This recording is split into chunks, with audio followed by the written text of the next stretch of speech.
Working at the gas station was fun for the most part. I mean, sure, I would have the typical rude customers, but never anyone who was physical towards me. My boss asked me if I could work the night shift for a few weeks, at least until we had enough employees because we were short staffed at the moment. I said sure, and I began to work the night shift. It was a bit different from the morning shift. Less customers, but a lot of strange people. And it just felt different. It was almost scary.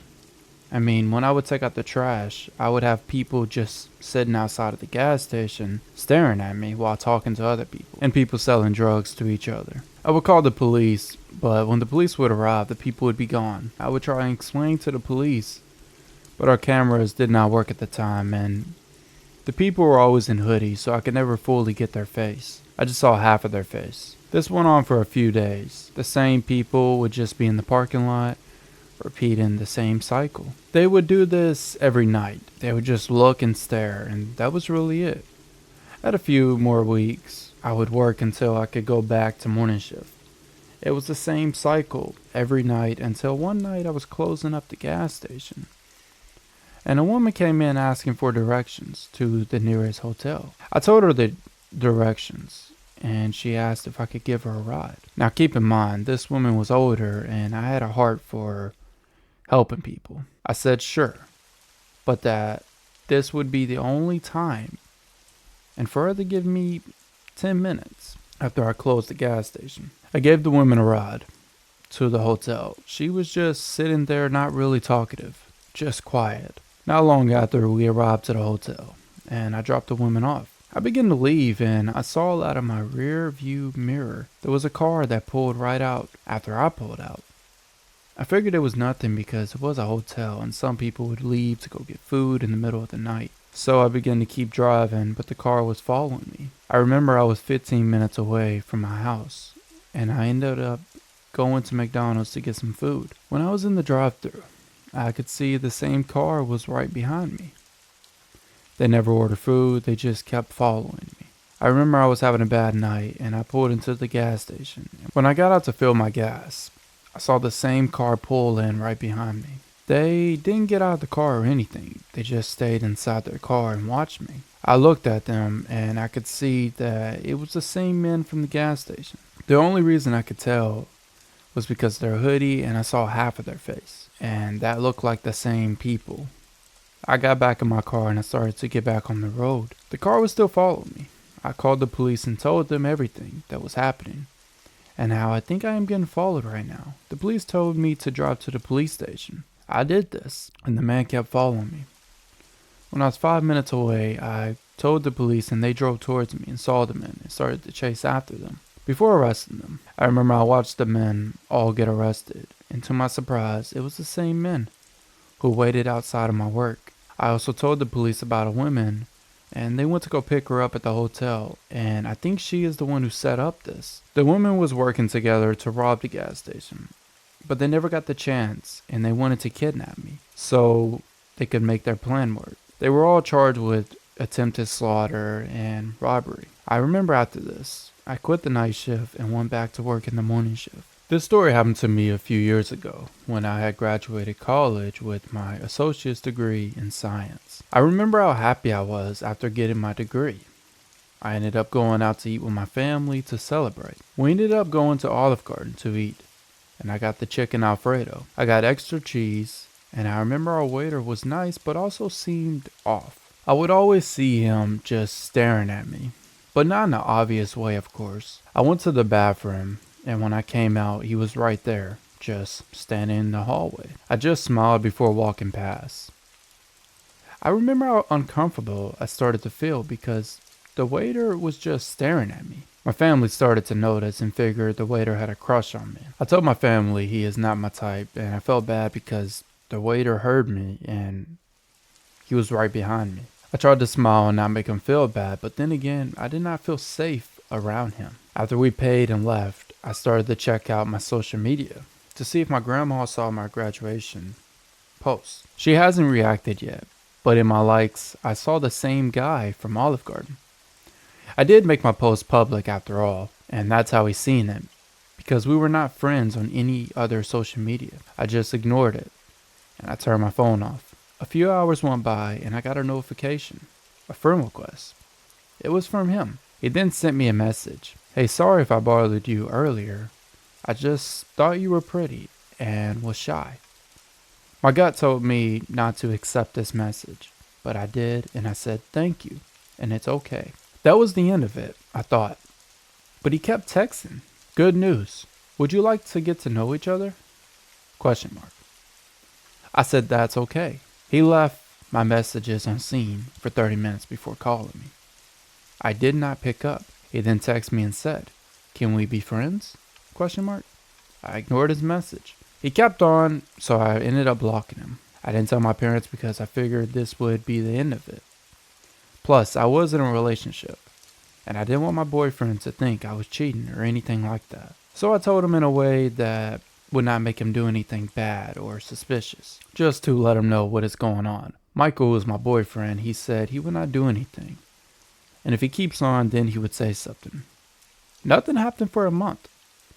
Well, I ended up going out with a few friends, and we went to a lake, just to hang out and catch up with everyone.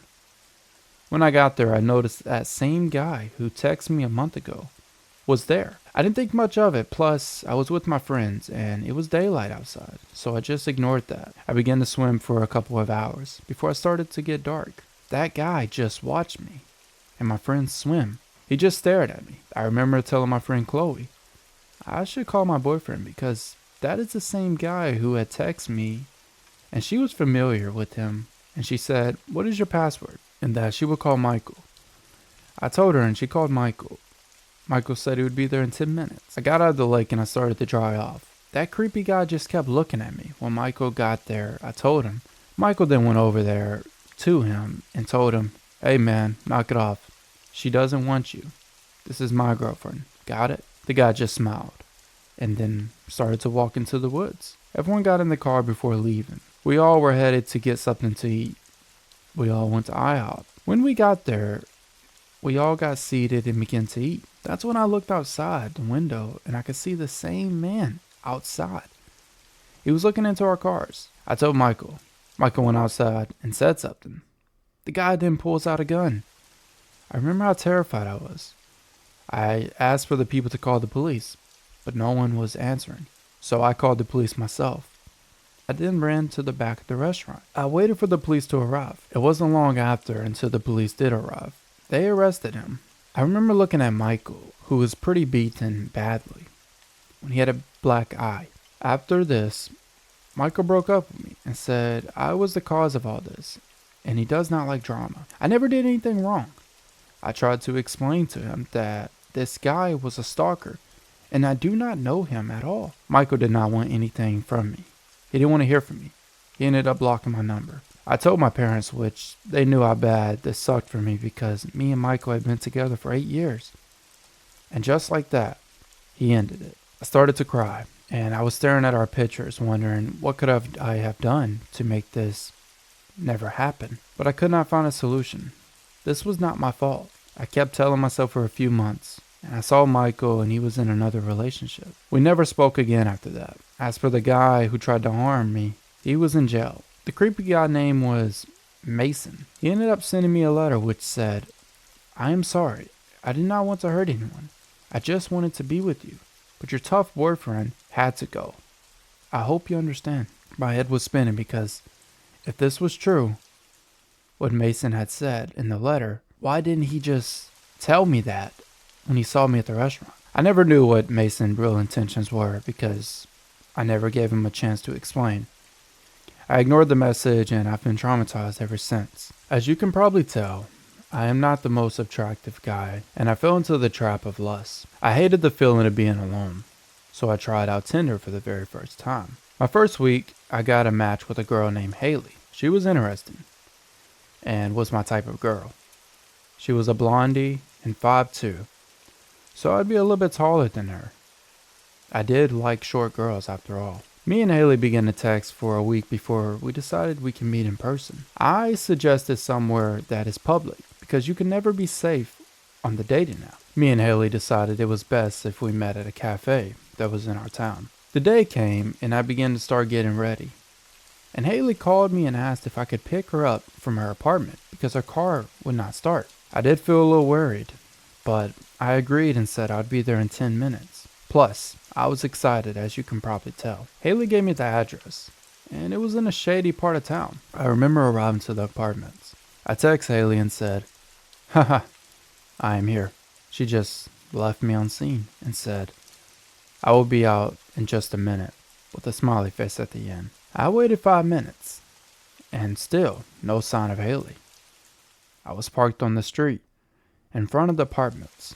I tried to call Haley, but it just went to voicemail. She then texted me and said, "Sorry, I am in the bathroom. Give me a minute." I waited and began to listen to music while I wait. I started to look in my mirror to make sure my hair was not messed up or anything like that. When I did this, I saw two men walking up to the side of my car, one on each side. I backed up as fast as I could and began to leave. I got towards the stop sign and I saw a man holding a crowbar in hand who ran in front of me and hit my car. Before I sped off onto the road, I began to drive out of there. I tried to call Haley and tell her what happened, but she just kept seeing my message. And then her account was deactivated, and all our messages had disappeared. And we were unmatched on Tinder. I drove all the way to my house and I started to put it all together. Haley was setting me up. That is why those men all came out when they did. They were going to rob me, or worse, hurt me. I wanted to tell the police, but I did not have any proof. And what if Haley was not her real name?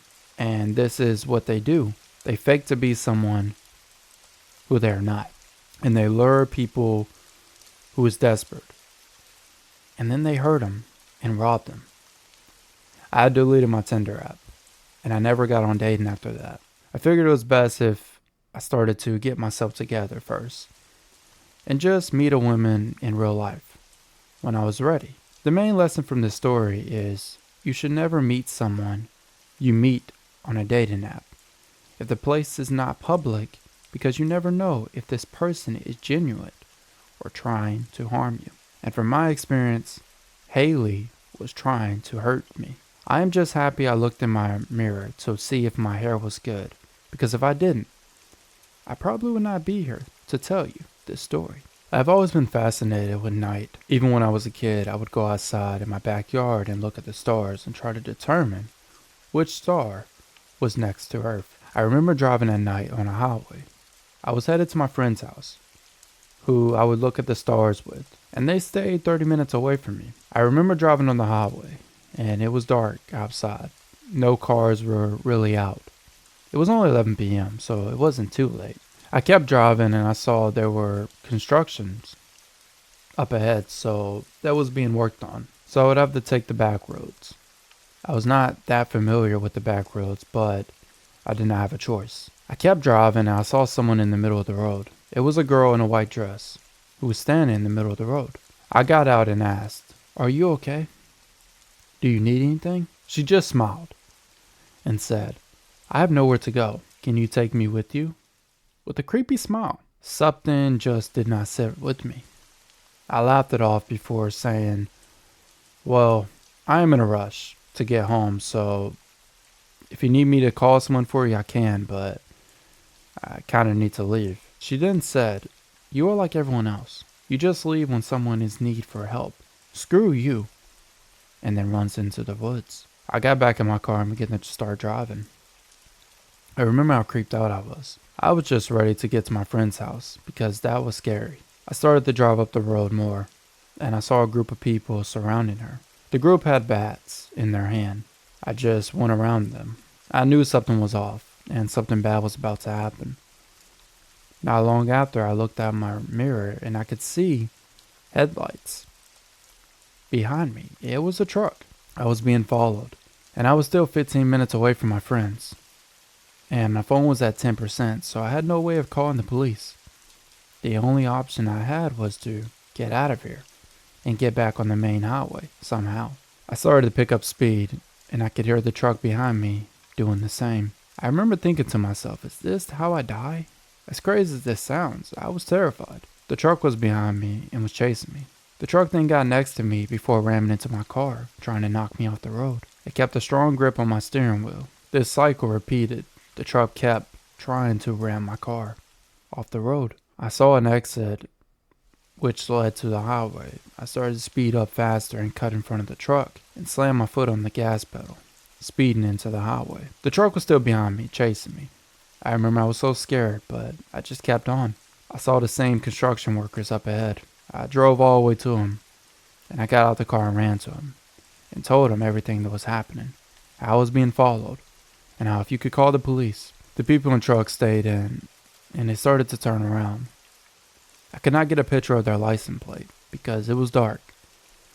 So when the police did arrive, I tried to explain to the police officers everything I knew. But this was not enough information for the police to do their job. After I went to my friend's house, I explained to them what just happened. I remember how shocked they were. It was a week later, and the lady was found doing the same thing to someone. The men were all caught as well. It turned out she would do this to people who would get robbed, and they would hurt you. But I was happy that these crazy people were off the street now, and nothing bad happened to me. The main lesson I can tell you from this story is you can't always be caring, because some people would take advantage of you and try to do some serious harm to you.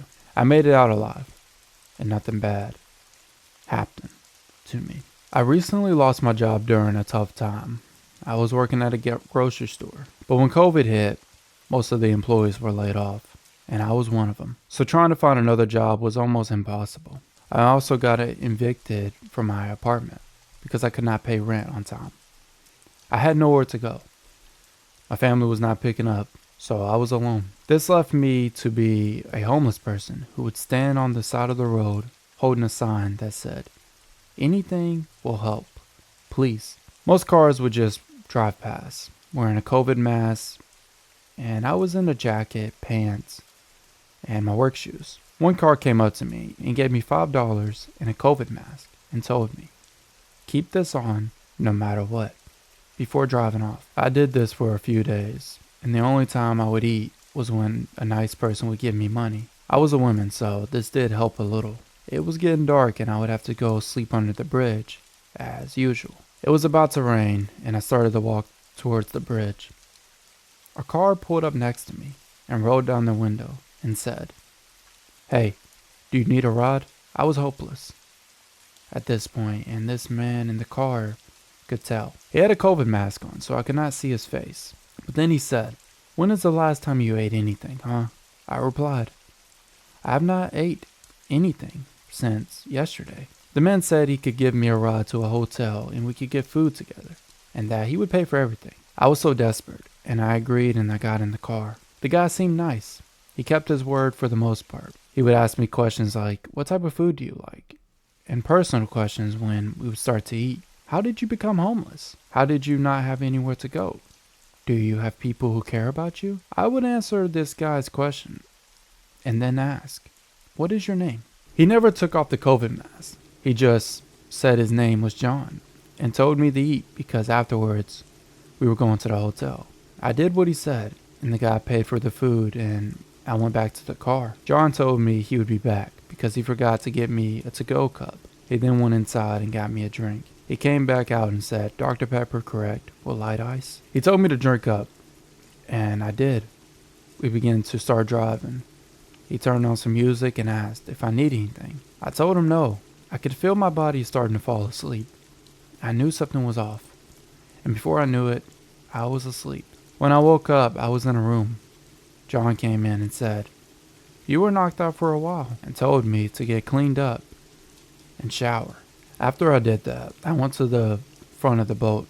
I wasn't sure how or why I was on the boat in the middle of nowhere. We were in the ocean.